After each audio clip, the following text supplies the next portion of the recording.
melihat kepada kekuatan anak-anak Down syndrome ni sebenarnya okeylah, kita banyak kekuatan yang kita boleh ambil dan daripada kekuatan tu sebenarnya yang kita boleh dari situ kita wujudkan sokongan lah untuk mereka.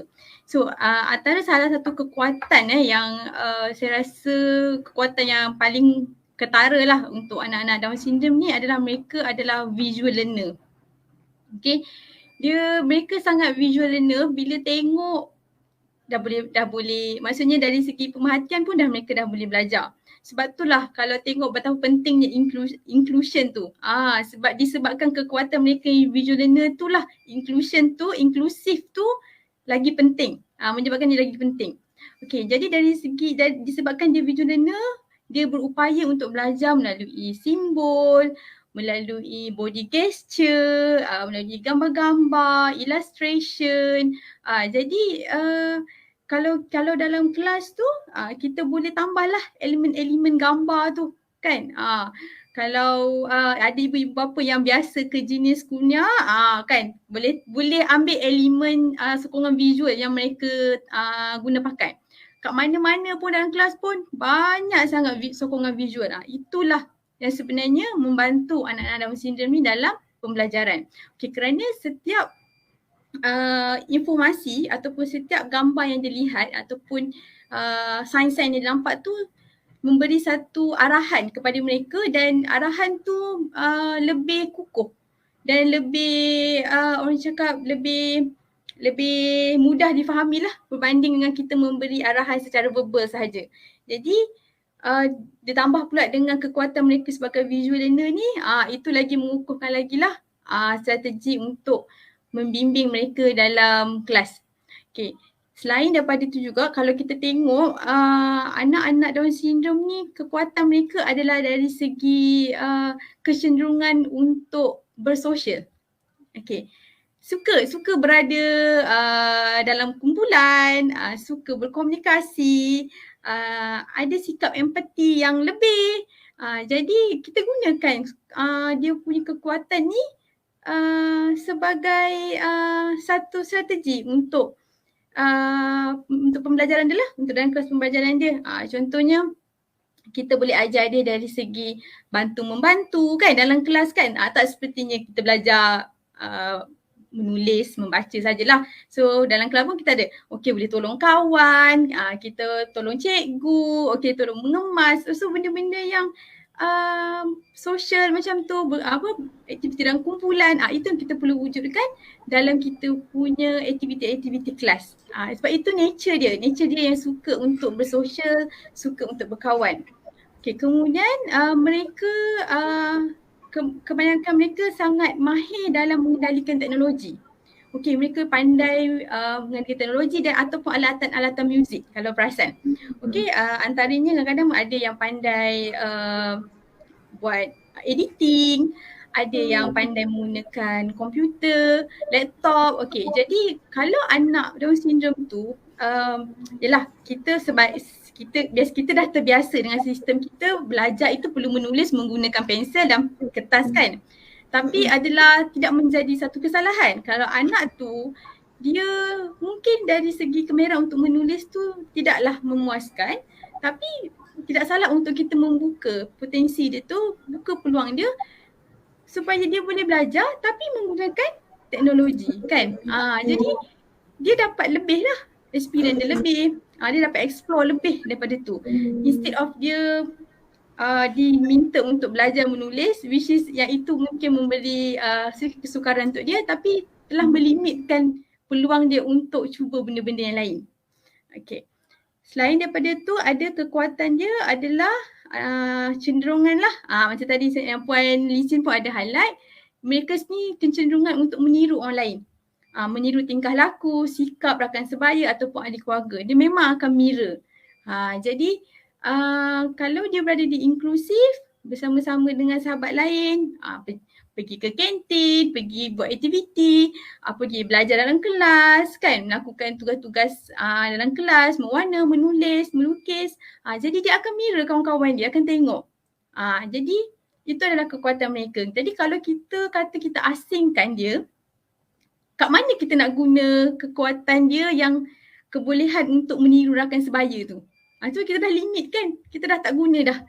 Kan sebab dia tengok kawan dia yang sama macam dia, kawan dia pun tengok sama macam dia. Jadi dia tak dapat nak explore benda-benda yang baru lah. Jadi bila berada di kelompok yang lebih besar, yang lebih inklusif, dia berpeluang untuk belajar lebih daripada tu. Okay. Kemudian mereka ni sangat mudah diurus sekiranya sesuatu aktiviti tu telah dirutinkan. Kita telah wujudkan rutin dia dan dan rutin-rutin ni disokonglah dengan strategi yang saya cakap tadi lah, penggunaan visual. Contohnya kalau kat rumah nak ajar dia untuk aktiviti seharian, okay, apa rutin yang dia perlu buat.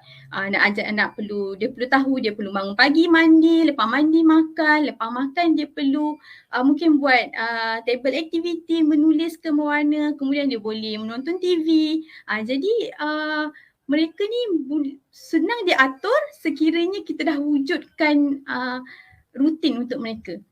Macam tu. Okay, jadi antara strategi-strategi dan yang kita boleh guna untuk menyokong mereka di samping kita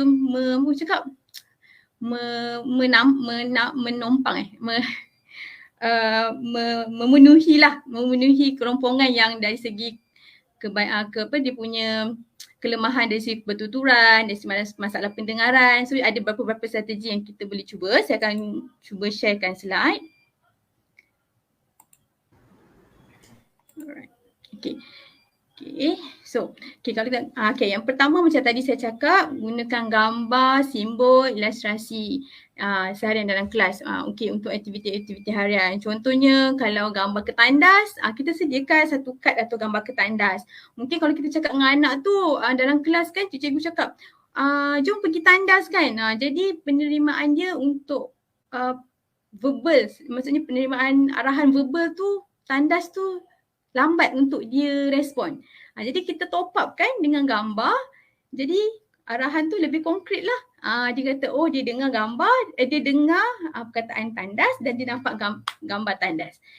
Jadi dia membantu anak-anak ni untuk lebih memahami arahan. Selain tu juga kalau seperti kita tahu yang mereka mempunyai masalah dari segi ingatan mereka sedikit short term memory mereka ada sedikit ni kan terganggu. Jadi kat situ pun kita dah boleh bantu mereka untuk improve lah dia punya short term. Kita sokong kat situ. Bila ada gambar jadinya dia lebih ingat. Dia tahu ini adalah tandas, ini adalah buku, kat mana toys dia. Jadi kat situ dah bantu untuk mengatasi masalah short term memory mereka. Okay, kemudian rutin. Rutin tu lah ataupun aktiviti berstruktur. So kalau rutin tu biasanya kan kita kalau kat rumah hari Minggu, kalau hari bersekolah biasa bangun pagi, mandi, siap-siap pergi sekolah, kemudian balik sekolah lah. So kat sekolah sebenarnya dia ada rutin dia. So cikgu kat kelas pun boleh set rutin untuk anak-anak Down syndrome. Okay, contoh hari ni hari Selasa. Okay, apa rutin dia? Kalau hari ni rutin contoh dah ada jadual kelas kan. Okay, kita ikut je jadual kelas tu, cuma rutin tu kita top up ataupun kita improvise, kita jadikan dalam bentuk bergambar balik. Jadi anak-anak Down syndrome ni dia masuk kelas, dia dah tahu dah. Hari ni nak buat apa. Macam tu. Okay, kemudian gunakan font yang besar atau warna kontra dalam lembaran kerja. Okay, kerana kebanyakan mereka ada masalah dari segi penglihatan. Okay, kadang-kadang ada antara mereka yang terpaksa buat, ada yang tukar lens dan sebagainya kan. Jadi lembaran kerja tu tak bolehlah sama dengan anak-anak lain. Mungkin tulisannya hitam putih kecil kan, tak boleh lah. Jadi kita kena bantu. Sebab kita nak dia boleh buat tugasan, jadi kita kena ubah suai lembaran tu supaya bersesuaian dengan kemampuan dia. Maksudnya dia kalau dia boleh buat tapi dengan mungkin tulisan tu kena lebih besar. Warna tu lebih terang, lebih jelas. Baru dia boleh membaca, baru bantu dia untuk menulis ataupun aktiviti-aktiviti lain. Alright. Kemudian antara strategi lain adalah pendekatan inklusif lah. Yang tadi Puan Lee Hsien dah terang. Saya rasa cukup padulah pendekatan yang Puan Lee Hsien tu, dan saya sangat tertarik dengan apa yang Puan Lisa sampaikan, mana saya faham yang inclusion tu dia bukan sekadar kita terima anak tu. Tidak, dia bukan dah terima okey dah sudah inclusion, tak. Inclusion tu adalah boleh dikatakan sikap kita dalam menerima mereka dan macam mana pemikiran kita terhadap mereka. Itu pun kita kena inklusifkanlah juga pemikiran kita, tindak tanduk kita. Kalau kita setakat terima je anak tu tapi pemikiran dan tindak tanduk kita tak inklusif pun, dia tak akan membantu anak tu. Kan? Maksudnya kalau contoh okeylah anak ni kita ambil lah dia masuk kelas membaca. Tapi bila anak tu lambat membaca, kita mula dah cepatlah, kita tak nak bagi peluang. Jadi tindak tanduk kita dah tak menunjuk pun kita inklusif, kita menyokong inclusion dekat situ. Okay, jadi jangan segan, jangan silu untuk libatkan anak dalam aktiviti kemasyarakatan, aktiviti keluarga kan. Kadang ada family day ke, mungkin ada kenduri kendara, kita bawa libatkan mereka sama-sama. Kemudian kalau macam ada aktiviti di taman ke kan, kemasyarakatan ataupun aktiviti sekolah, kita pun sama-sama libatkan anak. Alright. Yang seterusnya adalah dari sistem ganjaran lah. So mereka ni suka. Saya rasa benda ganjaran ni bukan anak-anak Down syndrome atau keperluan khas je. Anak-anak tipikal pun kalau kita menggunakan sistem ganjaran ni pun suka. Kan? Jadi sistem ganjaran ni sebenarnya nak menyokong lah. Kita nak menyokong kepada positive behaviour dia tu. So cuba kita perlu tahu dan kita perlu tahu ganjaran apa yang terbaik untuk dia. Dan kita kena tahu jugalah cara untuk kita sediakan ganjaran tu. Maksudnya kalau betul-betul dia buat sesuatu tu ataupun mungkin kalau kita aim untuk tingkah laku, kalau tak ada tingkah laku tu hari tu, baru dia dapat ganjaran. Maksudnya ganjaran tu tak bolehlah semudah-mudah dia dapat. So dia kena very eksklusif, baru dia dapat. Okay. Kemudian kita boleh terapkan penggunaan teknologi dah dalam sesi pengajaran macam saya ada explain sikit tadi.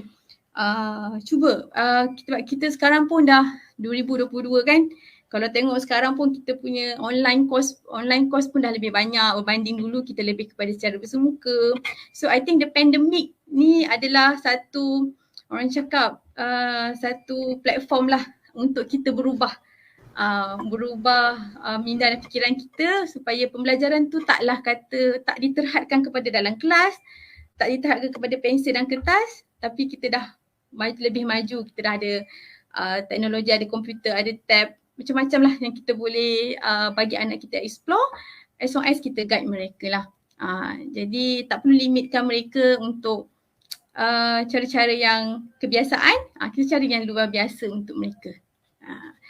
Semoga sikit sebanyak strategi ni boleh membantulah ibu bapa ataupun guru-guru dalam kelas dalam sama-sama untuk kita menyokong dan menerima anak-anak Down syndrome ni supaya mereka lebih majulah untuk akan datang.